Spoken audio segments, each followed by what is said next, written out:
Chapter 54. Eloise gazed at the photo, her mind instantly recalling the words Leonardo whispered in her ear before her business trip, and she felt no excessive suspicion. He had mentioned this matter to her before, but at the time, she was in a rush for her trip and, upon returning to H-City, was busy with the planning case, so she had put this matter out of her mind for a while. Feeling somewhat guilty, Eloise's eyes darkened, and she quickly typed a reply, "I'll accompany you to the clinic after work tomorrow." On the other end, Leonardo lay in bed, looking at the message from her, and the corners of his mouth curved slightly, his originally cold expression turning somewhat bewitching with this smile. His eyes flickered with obscure light, tinged with a hint of hidden joy.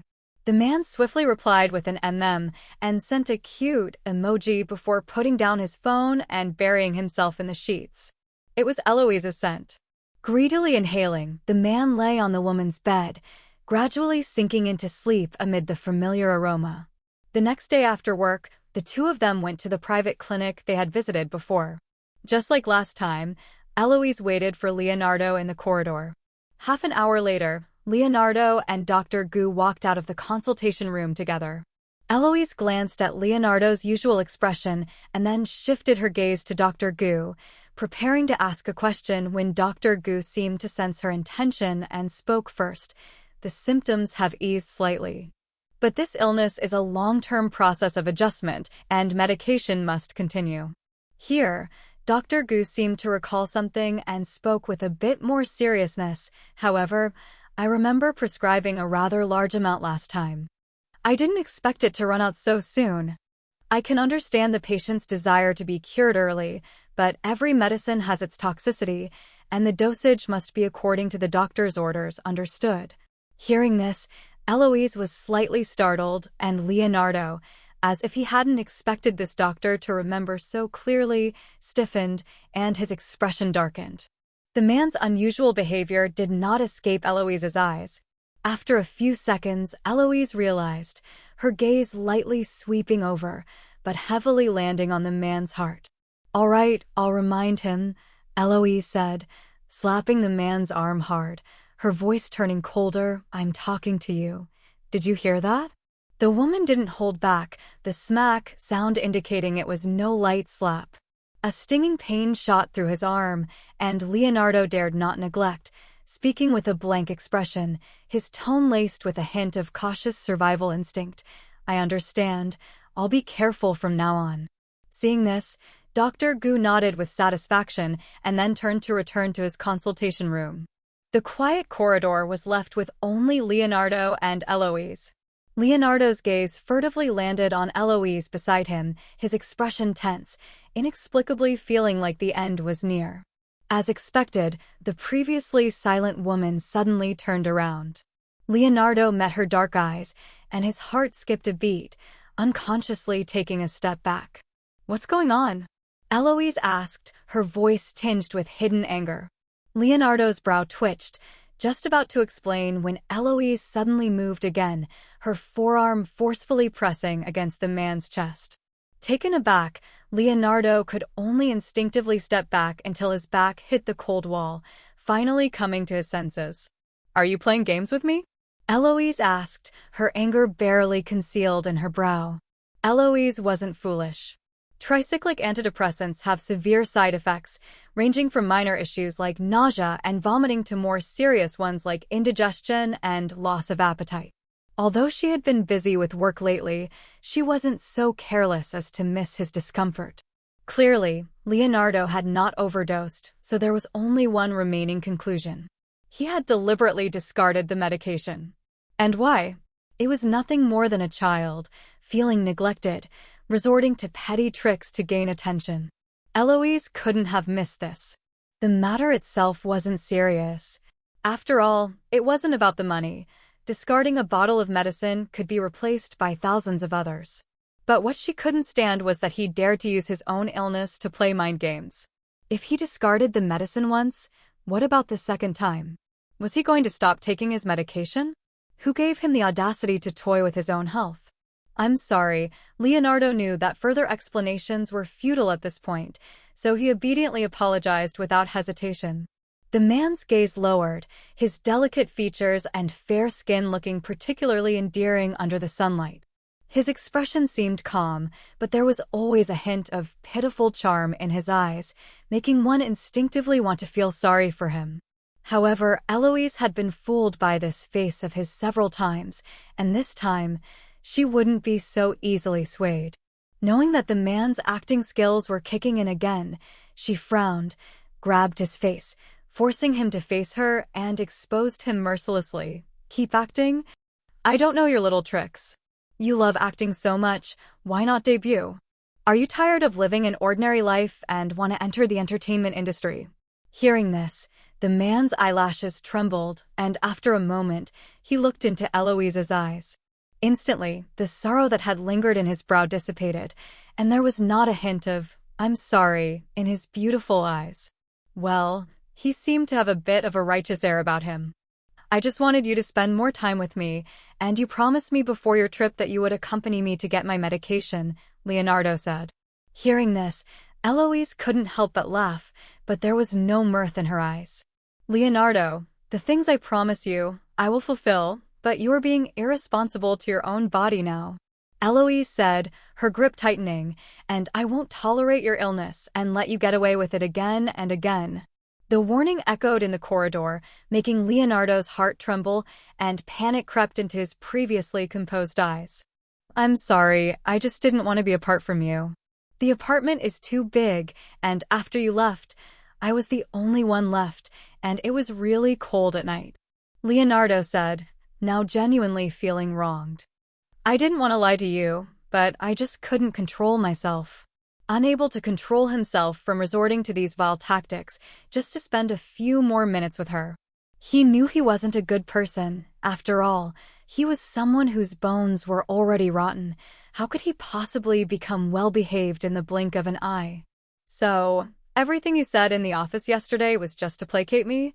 Eloise said, knowing full well that playing the victim was his usual trick, but at this moment, she couldn't help but soften a bit. "You promised me, said you would be good, and yet the very next day you're causing trouble?"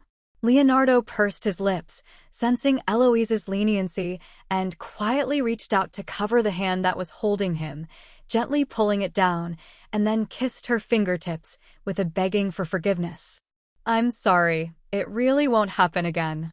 Eloise looked at the man before her, the way he bowed his head to kiss her fingertips as if fully submitting, but she knew that this was just a temporary concession. His wild nature wouldn't disperse because of these few warnings.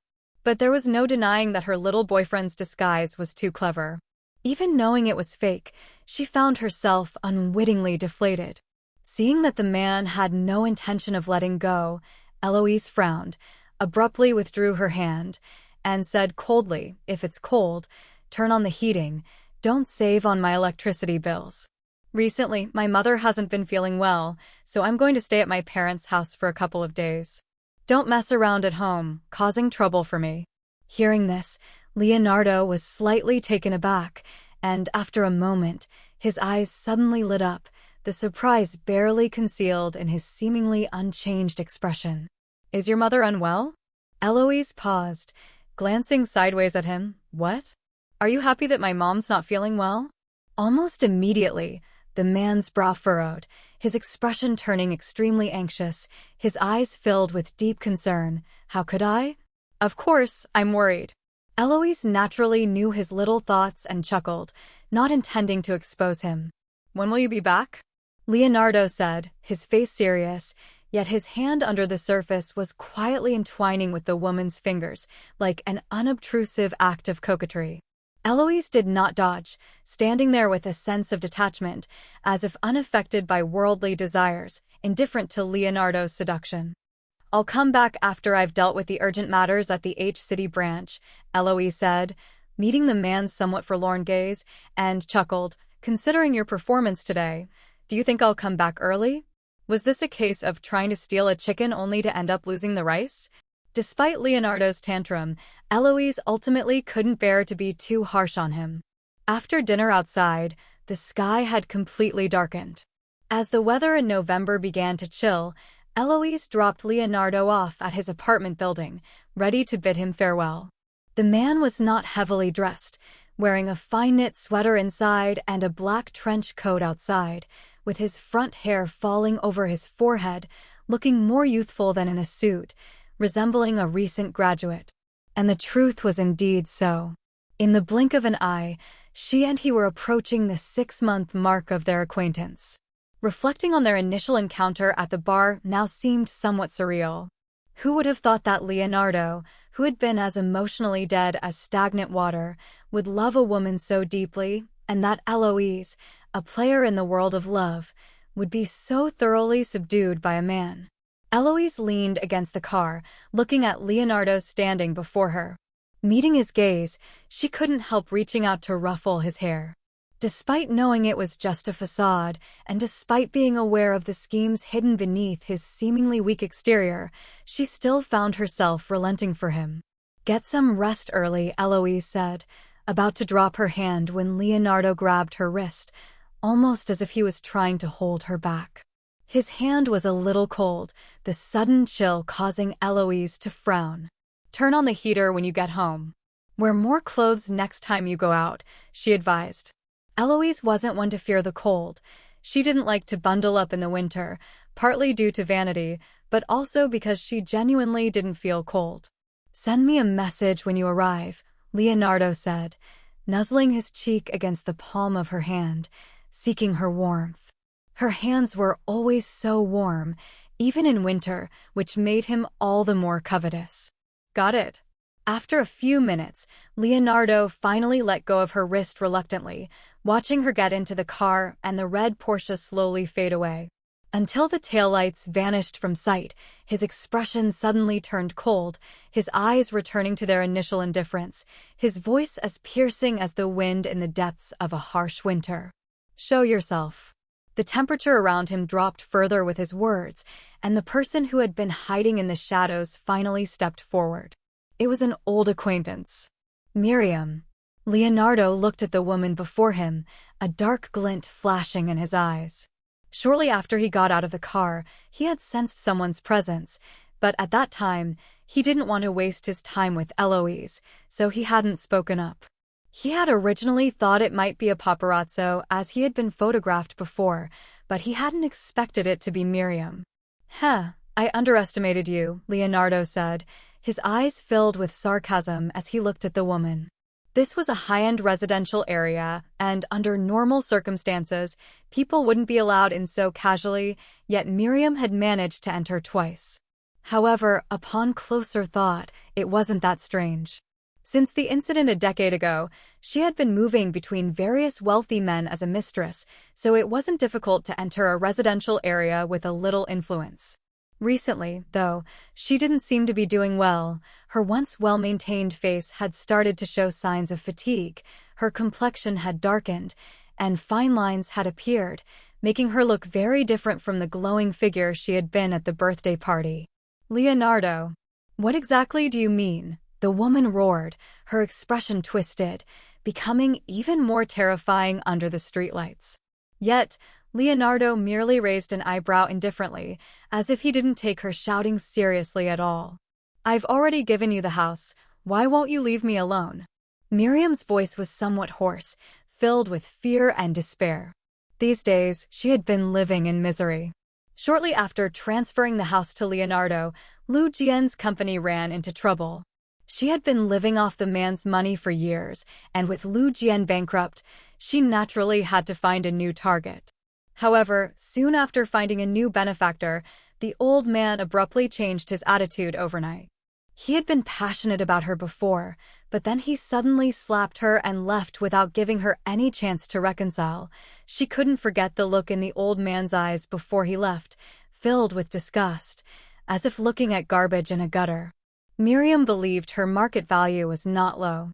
Although she couldn't compare to some 20-something youngsters, she was gentle and considerate. Her public image was that of an intelligent and capable woman, much more sensible than those young girls who only knew how to spend money. Besides, she had spent a lot of money on maintenance, so she was far from being unwanted.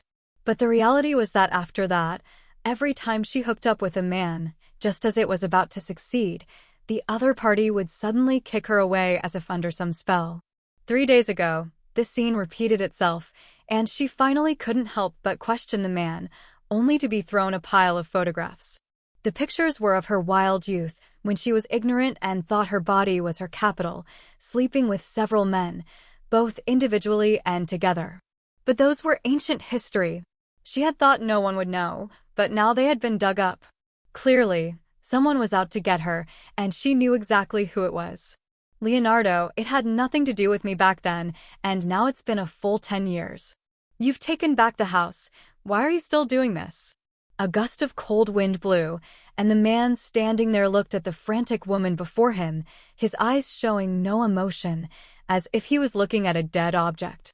In the next moment, the man's lips parted slightly, his casual tone carrying a sense of cruel beauty. Of course, it's for revenge. As soon as the words fell, the woman froze on the spot as if sentenced to death. Leonardo didn't miss the despair and blankness on Miriam's face. A slight twitch at the corner of his mouth showed he seemed to have finally seen something interesting, his dead eyes showing a hint of movement. Miriam looked at the man before her, her pupils trembling, finally realizing the kind of demon she had provoked. She subconsciously took a step back, her face pale, looking into his piercing eyes in the darkness, as if being targeted by death, with no chance of escape. "You madman! You madman!" Miriam suddenly shouted, her eyes bloodshot as she pointed at the man in front of her, completely collapsing. "You and your crazy mother, both of you are mad." At this, Leonardo's eyes darkened slightly, but he didn't get angry or upset because of her insults. He was indeed a madman, one who had gone mad a long, long time ago. Sooner or later, Eloise will know your true nature. Then let's see how arrogant you can be, Miriam said, thinking she had found some kind of leverage, grinning. Leonardo merely sneered at the woman's ignorance, turning to leave without any intention of continuing the entanglement. "Do you really think you have a place at QS Corporation?" The man's footsteps paused, a flash of cold in his eyes, but he didn't look back. Miriam sensed the man's change and began to laugh loudly, her voice full of mockery and disdain. "Leonardo, with your filthy identity, you still want to step into QS Corporation? It's just daydreaming. Eloise is a noble lady. What are you? You're just a filthy bug. Sooner or later, when Eloise kicks you out, let's see how arrogant you can be." He had heard such words too many times. Too many to the point of becoming tiresome. Miriam looked at the man's indifferent back, feeling that no matter how she struggled, she would be pinned to the ground by him, tortured to death. An unprecedented fear rose in her heart, and then, as if thinking of something, she mustered all her remaining strength to shout, "Aren't you afraid I'll expose your past to QS Corporation?" The woman's voice lingered in the air, more like a wail before death. Half a minute later, the man slowly turned his head, the murderous intent in his eyes like a blade, directly pressing against Miriam's throat, making her instantly silent. "You can try." A blatant threat, and in that moment, Miriam seemed to truly feel the approach of death, frozen in place, unable to recover for a long time. In the quiet night, the man returned to the apartment and sat in the woman's room, sensing her presence, but unlike before, he couldn't suppress his restless thoughts. The man, slightly numb, opened the bottle of medication, put 2 pills in his mouth according to the doctor's instructions, and began to chew. The sound of chewing echoed in the quiet room, coupled with the man's blank face, making one shudder. After an unknown period, the sound of a text message notification suddenly rang out. The man's stiff eyes shifted, his gaze landing on the phone screen, and then, as if ignited, they gained warmth. "Eloise, arrived at my parents' home. Behave yourself at home." The man, with a gentle expression, picked up the phone, sincerely typing back, "I've been good." Chapter 55. It took 3 days for QS Corporation to officially sign a contract with Coldwind Game Company. Half a month later, the promotion for the gaming competition went into full swing, and the event began to enter the preparatory stage. At Coldwind Game Company, a group of programmers were sitting at their desks, their gazes unconsciously drifting towards a nearby office, their faces filled with restrained curiosity. Coldwind Game Company was on the verge of bankruptcy when Chen and several key team members went out to seek sponsorship for several days, but none of the bosses were willing to invest. Just when everyone thought they were about to lose their jobs, a man appeared out of nowhere and swiftly acquired the struggling company. The game was originally funded by Chen and a few old classmates pooling their money together, a near-total sacrifice, as none of them had even found a partner, all for the sake of fulfilling the passion of their youth and satisfying their personal sentiments. The inevitable collapse of the company due to lack of funds was a reality they had all worked hard to avoid. So, when someone proposed to acquire their company, Chen hesitated for only a few minutes before agreeing, realizing that although the company was no longer theirs, its existence still fulfilled everyone's wishes. To their surprise, the wealthy buyer, after purchasing the company, took no further action. He rarely even visited the company, except for pouring money into it. There was only a young man in a suit who occasionally dropped by. It was quite embarrassing that even after their company was acquired, Chen had never seen the true face of the boss. The CEO's office had been empty for over a month, with no one entering it. Chen had never met such a unique individual who bought a company on a whim and then never bothered to look at it. Except for sending the errand-running suit-wearing young man over a few times to convey some instructions, the rest of the time felt like they were allowed to manage the company themselves. It was thought that the mysterious boss would continue to maintain his secrecy, but unexpectedly, half a month ago, this enigmatic boss suddenly graced them with his presence. Before everyone could fully comprehend his image, he began to push forward with the national gaming competition, even directly pulling in QS Corporation as a sponsor. As a result, the national competition, which was originally in the planning stage, was hastily pushed into the preparation phase, like a child just learning to walk being spurred by an adult to start running. Over the past 2 weeks, the new boss's frequent visits left the group of men flabbergasted. Until later, when the new boss brought along a beautiful woman who introduced herself as the representative of QS Corporation, Chen and the others finally understood. It was all to win the favor of the beauty. What do you think is the relationship between the young boss and that Eloise? Outside the office, a standard tech guy in a plaid shirt asked, his face also filled with gossipy curiosity.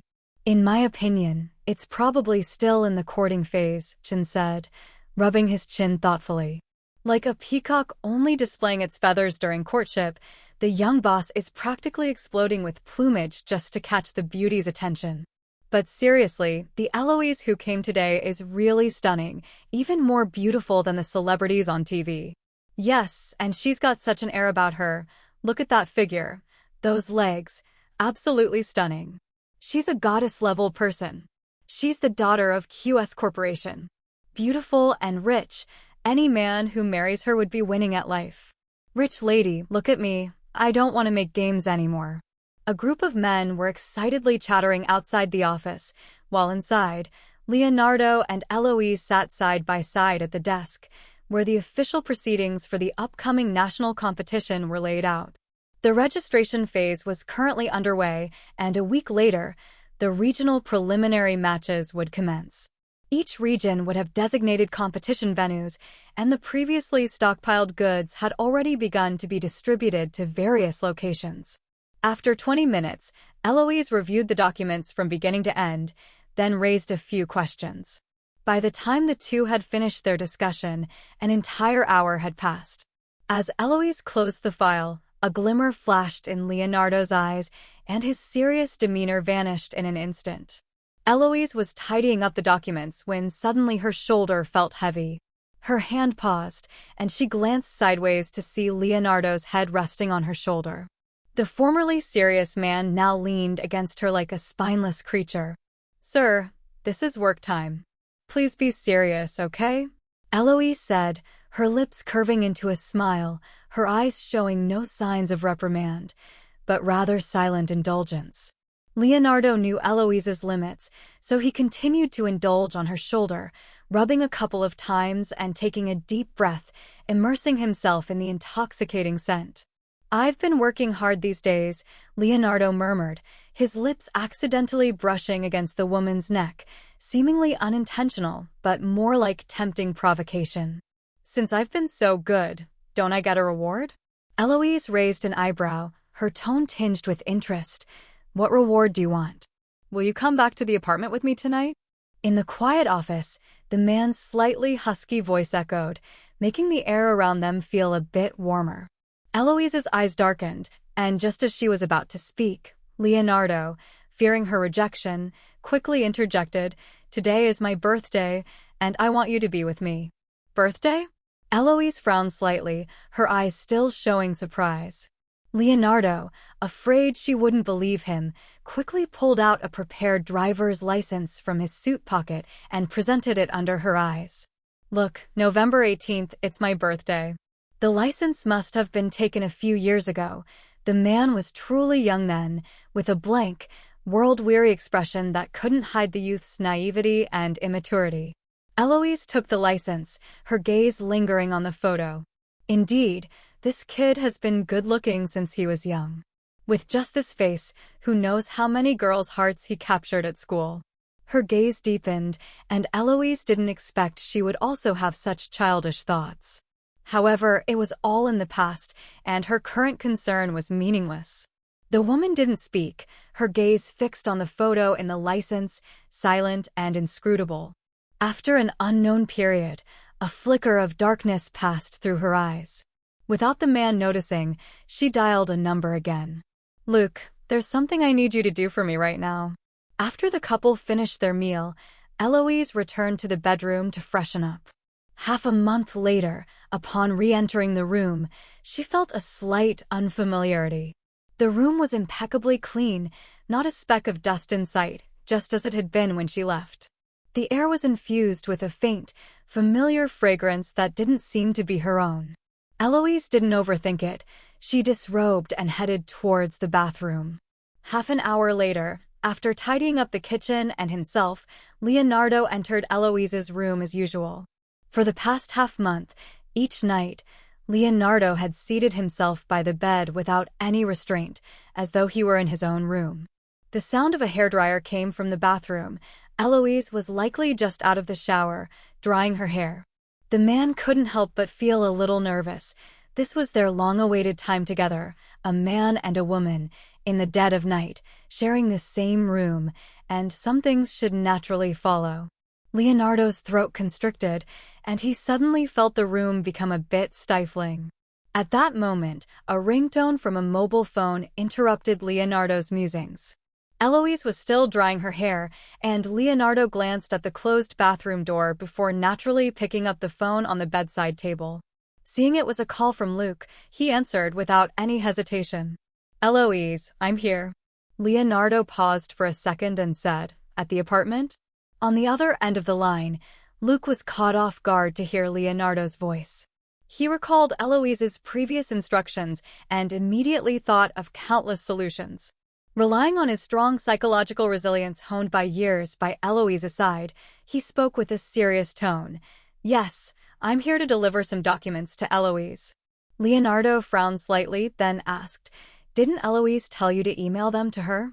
Luke choked a little, his tone seemingly unchanged, but inwardly he was groaning. "Some documents need signatures, so I printed them out and brought them over." Upon hearing this, Leonardo didn't doubt further and said, "Wait a moment, I'll open the door right now." Outside the apartment, Luke was startled, ready to say something to stop him, but Leonardo didn't give him the chance, directly hanging up the phone. Placing the phone back on the bedside table, Leonardo got up and walked towards the apartment door. As soon as he opened the door, a burst of vibrant red appeared before his eyes, a fresh fragrance wafted over, tinged with the scent of water vapor. Leonardo stared blankly at the large bouquet of fresh roses, his lips slightly parted, a rare look of bewilderment on his face. A few seconds later, Luke's face appeared from behind the large bouquet, his smile a bit awkward. That. Happy birthday, Leonardo the assistant." Only then did Leonardo react, his expression stiffening a bit, unsure whether to accept the flowers. Just as the atmosphere was becoming increasingly strange, a woman's voice suddenly came from behind, laced with teasing and mischief. Why not accept it? Don't like roses?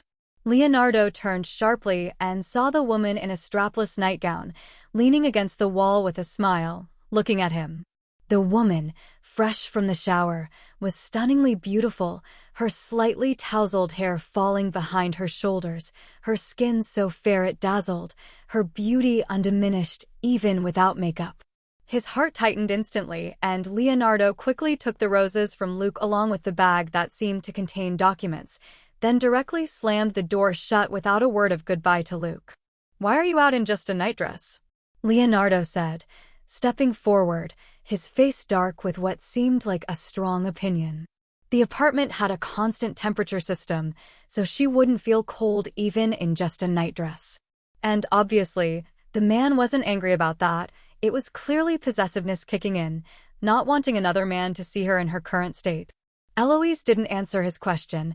Her gaze fell on the bouquet of roses in his hand. The roses were purchased on her instruction by Luke at the last minute. Although giving roses seemed a bit cliché, upon receiving them, Eloise realized that sometimes a beauty should indeed be matched with fresh flowers. Standing there with the roses in his arms, Leonardo, despite his less-than-happy expression, couldn't hide the pleasing sight before his eyes. "Don't like them?" Eloise said, slightly raising an eyebrow and touching a rose with her finger. "I had Luke buy 99 of them. If you don't like them, throw them away." It was her first time giving such a gift. In the past, it was either resources, watches, or cars, but she had never given something like flowers that served no purpose other than to be admired. But she heard that when dating, giving flowers seemed to be necessary. Although it sounded childish, at least it could make one's partner happy. But now it seemed, Leonardo wasn't too fond of them. She pursed her lips, ready to pluck a petal when the man in front of her suddenly stepped back, avoiding her mischievous hand, and said with an unnatural tone, "I don't dislike them." As the man spoke, he pursed his lips, and a hint of blush appeared on his cheeks. He didn't dislike them. How could he possibly dislike them? This was the first gift Eloise had ever given him. He was overjoyed. How could he dislike it? 99 roses, symbolizing the everlasting nature of love. So did Eloise also intend to stay with him forever until the end of time? Thinking of this, Leonardo's cheeks became even warmer, and the blush spread to his ears. If Eloise had given him the flowers in person, that would have been even better. To be honest, he hadn't expected Eloise to give him a gift, not even to hope for it, because simply being with her was the greatest gift to him. "If you like them, that's good," Eloise said, her gaze then shifting to his other hand. Quickly taking the bag from him, at this moment, Leonardo was still immersed in the roses and didn't notice Eloise's anomaly. Eloise casually flipped through the bag, which contained a few old documents and, hidden beneath them, an inconspicuous black box. She breathed a quiet sigh of relief. Eloise then turned and walked towards the study, closing the door with a serious facade. "Give me 20 minutes. I just need to sign some documents, and I'll come out to keep you company." "Okay." Leonardo at this time wouldn't have any complaints, his expression incredibly soft, his smile tinged with a hint of foolishness. Watching Eloise enter the study, he then began to look for a vase around the apartment to properly arrange the roses. In less than half an hour, Eloise emerged from the study, and Leonardo was standing in front of the living room table, arranging the roses in the vase. The apartment was spacious, with a minimalistic design, having very few extra decorations, which was greatly influenced by Eloise's personality. She didn't like complicated things, nor did she like flamboyant decorations. To some extent, it was difficult to find traces of everyday life in Eloise, like an ordinary woman. However, looking at the vibrant red roses on the table now, Eloise didn't feel any dislike. On the contrary, the entire house seemed to have become warmer because of this bouquet of roses. The man, busy with his task, seemed to sense the movement and glanced towards the newcomer, meeting the woman's gaze. His beautiful eyes curved into crescent moons, his lips slightly upturned, his clean smile like that of an angel fallen to earth, making Eloise's heart skip a beat. She thought that she was probably completely smitten. In the quiet night, neither had any intention of going to sleep.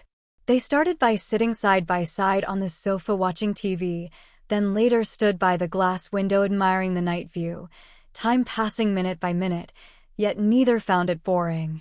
It seemed they were both indulging in this moment of tranquility, a kind of beauty they had never experienced before. There was no fiery passion, no intense confrontation, only the mutual attachment between them. At this moment, it seemed as if the whole world had only the two of them left. From then on, the night and silence were no longer frightening, because they knew that no matter what, there would always be someone by your side, to accompany you through every second of the time you used to find unbearable. By a little past 11, there was less than an hour left before the end of the birthday. This was the happiest birthday Leonardo had ever had in his 23 years of life.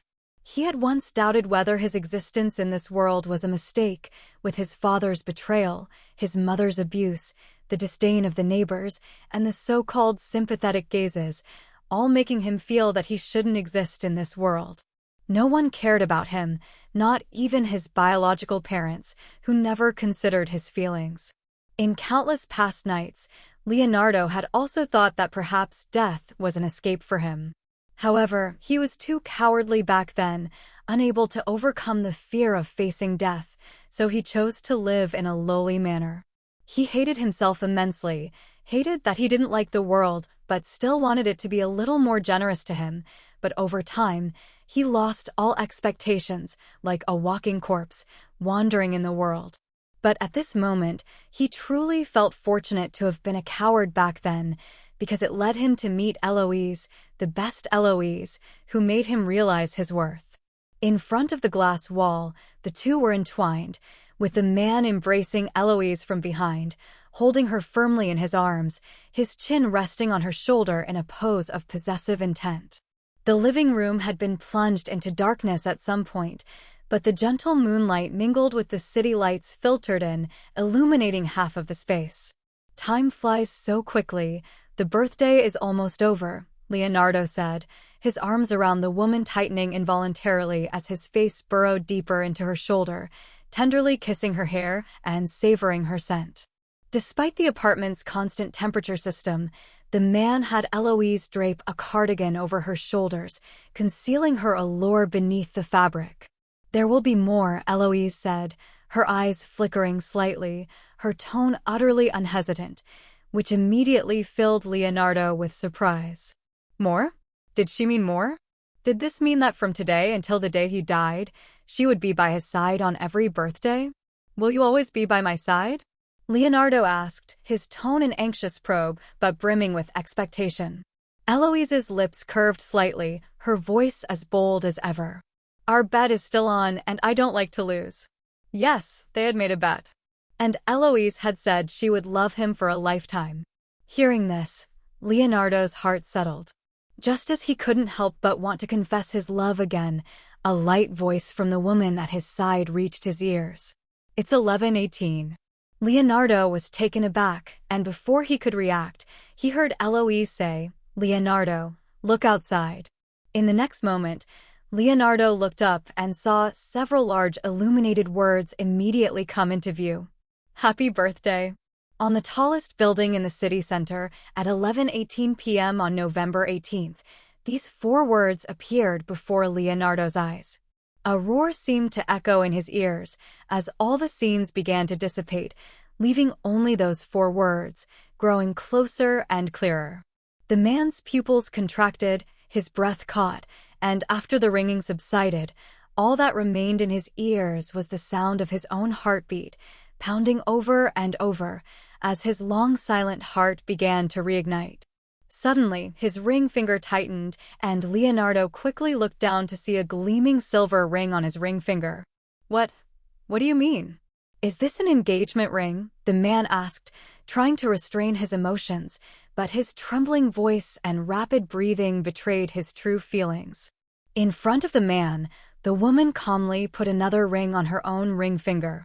Despite such an audacious action, her voice remained as composed and steady as ever. The wedding ring isn't this modest. Then what does this mean? Did she even understand? Did she understand the significance of putting a ring on the ring finger? Did she understand what her actions just now truly meant? I've been raising you for so long and forgot to put a collar on you. Today, I'll make it up to you. A collar, something that sounded so humiliating, but Leonardo knew what she really wanted to say. Eloise was the only master he would ever have in this life, and he was willing to be trapped in her collar forever, from the romance of spring to the snow of winter, always by her side, offering his body and soul in submission. Will there be one in the future? Leonardo asked, grabbing the hand that wore the ring. Eloise didn't resist. She merely smiled and said, "That depends on your performance." In the long night that followed, the air was thick with passion in the vast living room, distorted sounds and heated breaths speaking of the night's intrigue. The woman's palm pressed against the glass wall, the man's hand covering hers, their fingers interlaced, the silver couple's rings gleaming in the moonlight. Above the vast city, under the cold white moon, their bodies and souls merged, over and over again, a collision of souls, the most beautiful symphony of heaven and earth. And this was merely the prelude to someone's performance. Chapter 56. At 1 p.m. the next afternoon, Eloise was awakened by the ringing of a cell phone. The night before had been a wild one, moving from the living room to the bedroom, eventually falling asleep in a daze. Eloise had seemingly anticipated this, having already called Luke and her parents home the previous evening while in the study. So when she saw the time on the bedside clock, she didn't know whether to pat herself on the back for foresight or to scold Leonardo for their reckless antics the night before. The man was still deep in sleep, his brow furrowing slightly at the sound of the phone, then burrowing his head deeper into Eloise's shoulder, like a clingy puppy throwing a tantrum in bed. Eloise tried to get up to answer the call, but Leonardo wouldn't let her move, tightening his grip on her waist, emphatically signaling he wasn't going to let her up. Left with no choice, Eloise relied on her long arms to snatch the phone from the nightstand. Glancing at the caller ID, her heart skipped a beat. The drowsiness vanished instantly as she answered the call, pressing the phone to her ear with a tense expression, addressing the caller as she always did. "Hi, Mom. Where are you?" Niamh's voice on the other end was stern. "I'm at. Don't tell me you're at the office. I just called Luke, and he said you took the day off." Eloise had a premonition of sorts and suddenly sat up in bed, waking Leonardo, who groggily opened his eyes. Just as he was about to speak, Eloise's hand quickly covered his mouth. Leonardo met Eloise's cold gaze, and all drowsiness vanished instantly. He gently kissed her palm and sat up, his bare torso exposed to the air, the marks on his well-built body adding to his allure. Last night's equally matched battle left both wounded. Leonardo's collarbone, neck, and pectorals were marked, especially around the mole in his collarbone's hollow, each mark overlapping. Yet, Leonardo seemed unfazed, even proud, admiring himself in the mirror after helping Eloise shower, then taking his own shower before falling asleep contentedly with her in his arms. Now both awake, Leonardo refrained from disturbing her call, simply cuddling her from behind, his head resting on her shoulder, showing deep affection. "Are you at your apartment now? Mom, is there something you need?" Eloise rubbed her temples, feeling a bad omen. "Stop playing dumb. I'm already at your apartment door. Open up." Eloise's expression darkened further, finally relenting. "Mom, hold on, I'm coming." She ended the call and pushed Leonardo's forehead away, saying coldly, "Get ready, my mom's here." With an expression, Eloise hurried to the dressing room. Leonardo sat stunned on the bed, only snapping back to reality a few seconds later, his expression turning grave as he hastily picked up his clothes from the floor and rushed to his room. In the bedroom, the man stood tense in front of the wardrobe, choosing his clothes with an urgency that was unprecedented for him. In just 3 minutes, Leonardo had tidied himself up, the process giving off a chaotic vibe. As he stepped out of the room, Eloise emerged from the bedroom, looking calmer than him. His palms sweaty, Leonardo knew the sudden visit from Eloise's mother wasn't simple. He wasn't sure if he was ready to face her parents as Eloise's boyfriend. Eloise, Before he could finish, Eloise, as if sensing his thoughts, spoke with a calm, unyielding tone. Let's meet her together. Leonardo was slightly taken aback, his lips pressed together, his expression showing clear hesitation.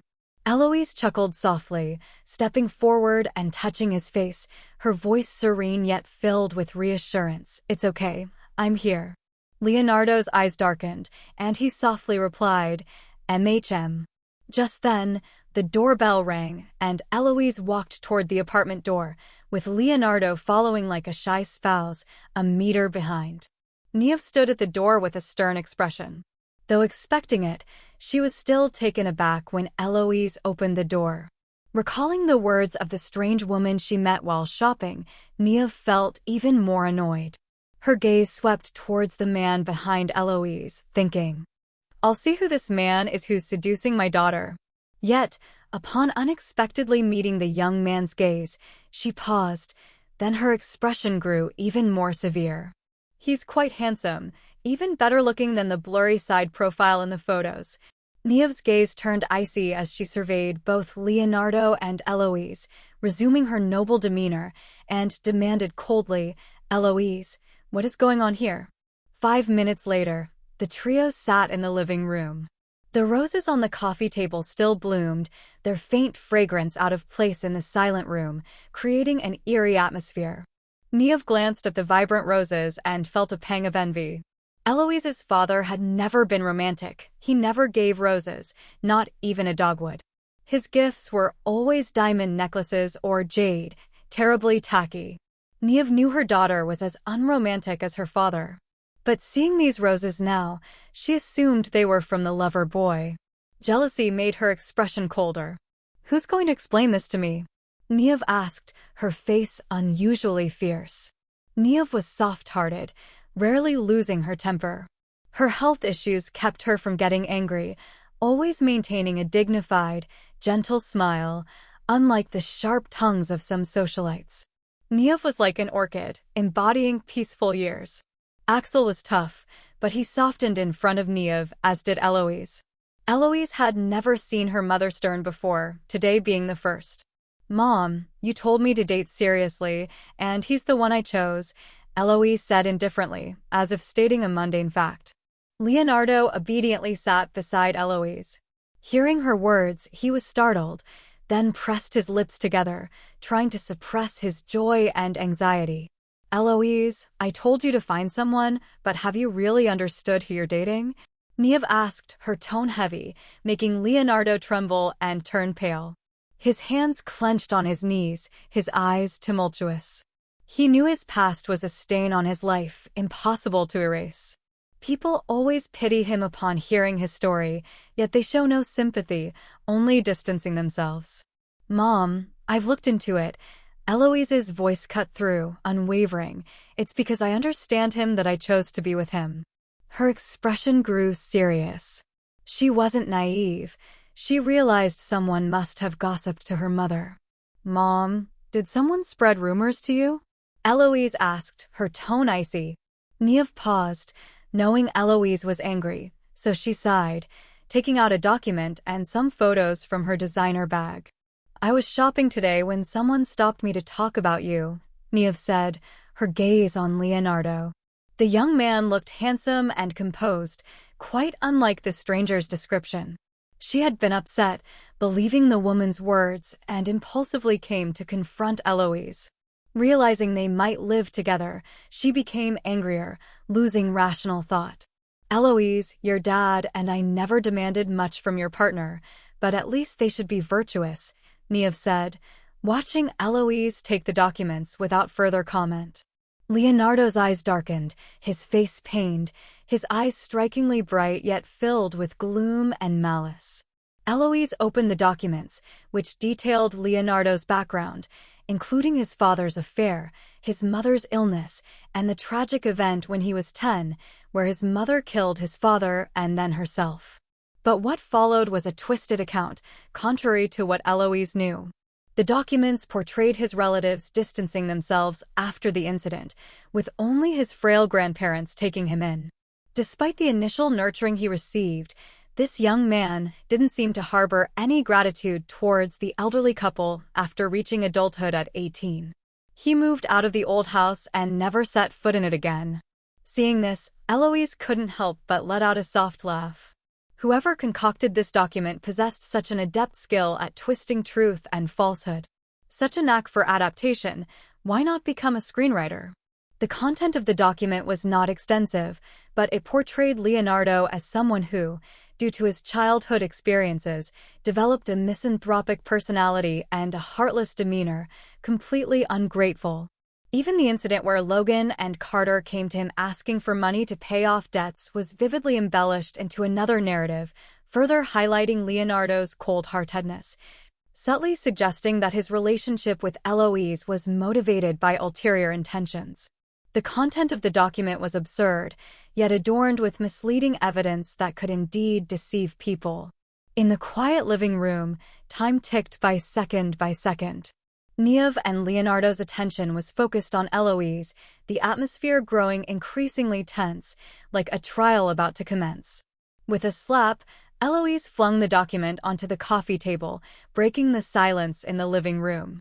The man lowered his eyes, his eyelashes quivering slightly, his seemingly calm face hiding an unimaginable panic and fear. "Mom, where did you get this information?" Eloise asked, her gaze shifting to the photos on the table.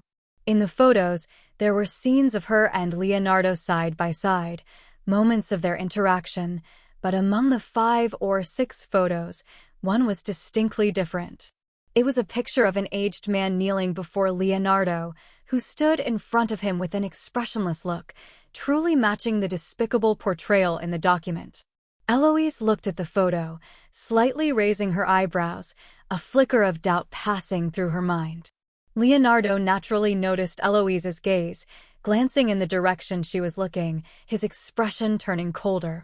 "A woman approached me while I was shopping today," Niev recounted, recalling the scene after lunch. She had gone shopping with the intention of relaxing and maybe getting a spa, but was unexpectedly intercepted by a strange woman in the mall. She wasn't fond of talking to strangers, but the woman immediately brought up Eloise being deceived. Concerned about her daughter, Niev hesitated for half a minute before following the woman to a nearby coffee shop and, upon learning about the situation, hurried over. "You explain this," Eloise said, handing the document to Leonardo, giving him the stage to speak. Leonardo stared at the document handed to him, then looked up at Eloise, who raised her eyebrows slightly, her eyes glinting with mischief. Understanding something, Leonardo took the document, flipping through it quickly, suppressing the urge to scoff, and his voice, when he spoke again, carried a touch of melancholy and caution. "I'm sorry, Auntie. I know my background doesn't qualify me to be with Eloise, but," Leonardo said, biting his lip hesitantly, his face paling, looking quite pitiful. Seeing the situation unfolding, Eloise curled her lips in a smile, but it quickly faded, following up with, "What do you mean, not qualified? No one is allowed to belittle my person." Niev, sitting on the sofa, watched the back and forth between the two, her mind a bit muddled, the anger in her heart replaced by confusion, gradually beginning to doubt. What exactly was going on? "No, some of what's in the document is true," Leonardo said, slightly bowing his head, embodying the words innocent, pitiful, and vulnerable perfectly. "Let me explain," Eloise started to say, but Leonardo quickly cut in, "Eloise, forget it, Niev was left somewhat bewildered by this turn of events, realizing that the contents of the document must be convoluted, her heart anxious. She couldn't help but ask, "What exactly is going on here?" After saying this, Niev looked sternly at Leonardo. "I don't like being kept in the dark. If you've been wronged, just tell me. I'm not unreasonable." Leonardo glanced at Niev, his face showing a conflicted expression, eventually speaking slowly. 15 minutes later. Sitting on the sofa, Niev's eyes reddened, and she took out a handkerchief from her bag, dabbing at her tears. "Damn it, I didn't expect your family to be such scoundrels." Niev said, visibly losing her composure. Leo, it's my fault. It's all because I was careless and fell for the tricks of the bad people, nearly misunderstanding you. It's okay, Auntie. I've gotten used to it over the years. Leonardo said, displaying a faint smile, a mixture of acceptance and endless helplessness and bitterness. The man was handsome, with such a tragic background, yet so gentle and considerate, which inevitably stirred maternal instincts in any woman who saw him. How can you say that? It's my fault. Niev's guilt deepened, recalling the words she said before entering the house, a wave of sourness rising in her heart. Don't worry, Leo. If your grandfather or those messy relatives bother you again, tell me. I'll help you deal with them. How can one be so heartless? You were young then, and they actually dared to do such a thing, taking away your parents' inheritance and treating you like a servant. Now that you've succeeded, they shamelessly come asking for money. In just 15 minutes, Niev's attitude underwent a complete reversal. Eloise sat silently on the sofa, internalizing man's extraordinary performance. Niev was an emotional person, easily swayed by feelings, which is why she was initially deceived by this so-called evidence. Now, after hearing Leonardo's story, she was heartbroken. Auntie, that's all in the past, Leonardo said, then turned to look at Eloise with deep affection, his voice tinged with shyness. I'm content as long as Eloise is by my side. Eloise met his gaze, feeling an involuntary shiver. Little boyfriend, isn't the acting a bit over the top? Not long after, his tone suddenly shifted, but I know, with my status, I've climbed too high. I know I don't deserve it, so… What are you talking about?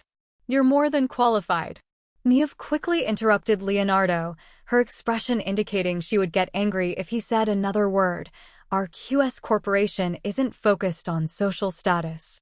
You've had such a tough life yet are still so outstanding. How can you say you don't deserve it? It's Eloise who's lucky, swept up in work all the time, that she could meet you. Eloise's expression froze, feeling like she wanted to vent her complaints. Indeed, women are fickle. How could that be? Meeting her is my fortune.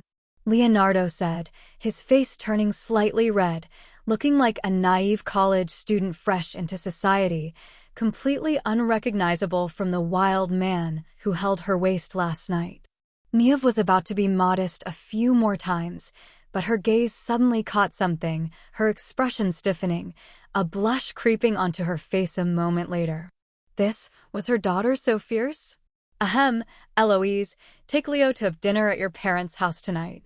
Some matters should be discussed a bit. Niev said, her gaze starting to shift. Hearing this, Eloise suddenly felt something was off, ready to refuse when Niev addressed Leonardo again. Leo, could you get me a glass of water? Of course, Auntie. It's the least I can do.